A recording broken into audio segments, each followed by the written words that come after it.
Okay mga aktivist, ito yung nakita kong kahoy na pinutol. Pero ang silalim may mga butas na siya. Tapos nagtaka kami, bakit may mga bato sa ilalim? Pakita mo ang bato. Ito yung hair dito. Ayan o. Bakit may mga bato sa ilalim mga aktivist o? Mga bato. Yan, ito yung kahoy. Yan. Kanang kahoy ko. Iwan ko kung anong kahoy na yan. Hindi. Ang batilis na. Batilis. Hindi na batilis. Batilis ang galing. Dino. Masali. Hindi ka ni maksa. Bangga lang. Ang pagtaka ko kasi may ano siya mga bato sa ilalim.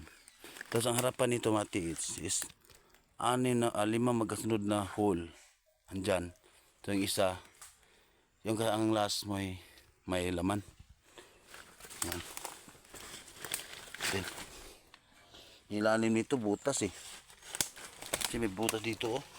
Yan oh. Papunta din sa ilalim ng kahoy. Yan oh. Old talaga. Dito nakita sa nag-explore dito. Detect natin. Baka may under siya.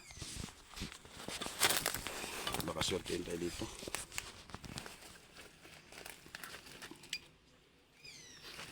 Ito ka.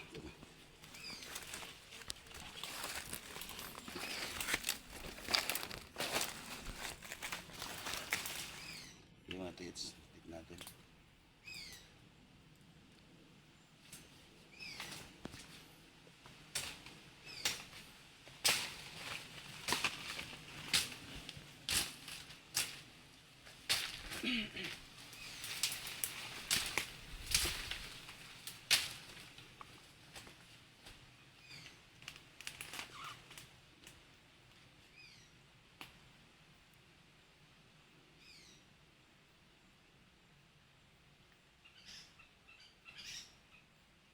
Initik niya yung isa doon eh.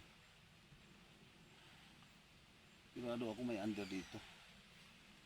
Oh. Ito.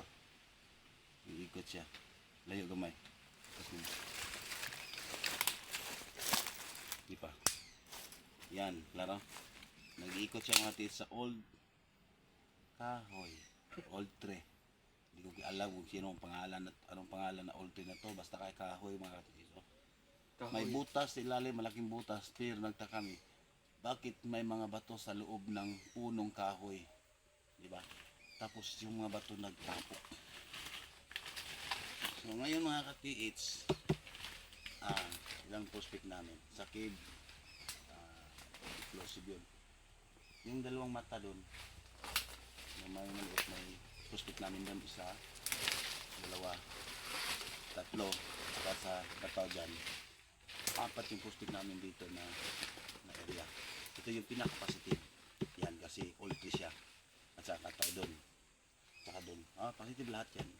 So balikan namin ito pag may time kami. Okay? So I'm Kanji Yukim. Don't forget to subscribe the channel and don't forget to click the notification bell para ma-update kayo sa mga old tree, kataw, or mga any kinds of treasure marker about Yabashita treasure. Abu. Sila kami na ito. Pat.